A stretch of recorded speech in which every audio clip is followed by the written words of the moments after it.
This is my African brother right here. Let's go. What's up? Let's go. Yeah. What's up? Get this. Don't do.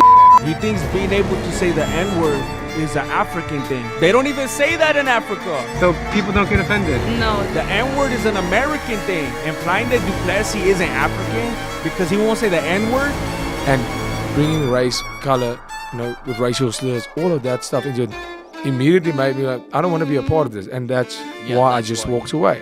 I just don't understand it. And I'm trying to understand it. I need help. Yes, I use nigga. I've used it. I admit it. I put the H on it to emphasize it's nigga. Nigga this, nigga please, nigga. Can you lend a nigga a pencil? We just couldn't get any. We couldn't monetize it because we were from the generation that can't monetize the sociopathy.